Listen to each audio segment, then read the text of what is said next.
Generation what kind of professional వేలో ఎవరు ఎక్కువగా షోల్డర్ పెయిన్తో వస్తున్నారు? ఒకటండి, ఓవర్ హెడ్ అథ్లెట్స్కి కొంచెం ఎక్కువ ఉంటుంది. ఇప్పుడు జిమ్లో మెయిన్గా స్ట్రెంగ్త్ ట్రైనింగ్లో జిమ్కి వెళ్తారు చూసారు, they do weight lifting and వాళ్ళు they are very prone for shoulder injuries because they are any specific postures where we can lift weights without causing injury to our shoulder. So ఆ postures మనకు స్పెసిఫిక్గా తెలియాలి. ఇప్పుడు work out చేయడానికి weight lift చేసే ప్రతి ఒక్కరు కూడా ఫస్ట్ జిమ్కి వెళ్ళి చాలాసార్లు ట్రైనర్కి కూడా అందరూ సేమ్ నాలెడ్జ్ లెవెల్లో ఉండరు. సో ఈవెన్ మనము ఆ ప్రాపర్గా పోస్చర్ ఎలాగా పర్ఫెక్ట్ పోస్చర్ ఏది ఆ స్పెసిఫిక్ ఎక్సర్సైజ్ అని ప్రాపర్గా మనం క్రిస్టల్ క్లియర్గా తెలుసుకొని అప్పుడే వర్కౌట్ చేయాలి. అండ్ ఆ వర్కౌట్ చేసినప్పుడు కూడా చాలా లైట్ వెయిట్స్తో చేయాలి. సో లైట్ వెయిట్స్ చేస్తే ఎప్పుడు ఏమవుతుందంటే మనకు ఇంజరీ ఛాన్సెస్ తక్కువ అవుతాయి. అలా కాకుండా మనము కొంచెం హెవీ వెయిట్స్కి వెళ్ళిపోయామనుకోండి, మన పోస్చర్ కొంచెం మారుతుంది అంతే. ఆ చిన్న జర్క్ ఆఫ్ మూమెంట్, ఒక్క మూమెంట్ చాలు షోల్డర్ ఇంజరీకి. సో అది చాలా important. And even see something like ప్రతి ఎక్సర్సైజ్లో కూడా ఆల్రెడీ ఇప్పుడు మనకి ఏంటంటే దే ఆర్ ప్రెటీ అడ్వాన్స్డ్ అనమాట. ఇప్పుడు ట్రైనర్స్ అందరూ pretty advanced. So there good amount of trainers who are very knowledgeable.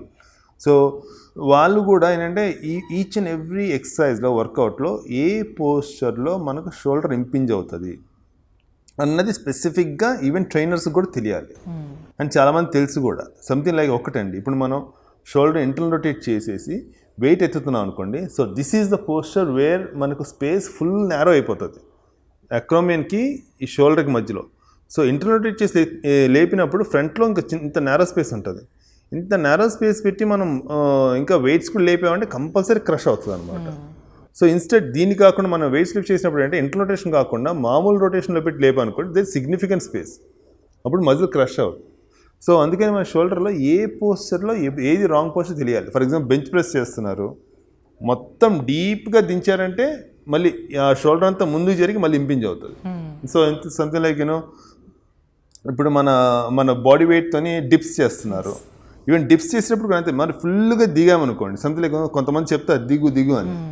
So ఇంకా ఎక్కువ ఓవర్గా దిగామంటే ఇంపింజ్ అవుతుంది. ఇంపింజ్ అయిందంటే షోల్డర్ పెయిన్ స్టార్ట్ అయిపోతుంది. మీకు ఈరోజు కాకపోయినా 1 వీక్ సేమ్ ఎక్సర్సైజ్ చేస్తా ఉన్నట్టు మీకు స్టార్ట్ అయిపోతుంది పెయిన్. సో ఇలాగా స్పెసిఫిక్ పోస్చర్స్ ఇప్పుడు ఇంటర్నల్ రొటేట్ చేసి పక్కన పెట్టుకొని వేరే డిప్స్ చేస్తున్నారు, షోల్డర్ డిప్స్ అవన్నీ, వాటికి కూడా అంతే అనమాట. దెల్ బి ఇంపింజ్మెంట్ ఛాన్స్ పెరుగుతుంది.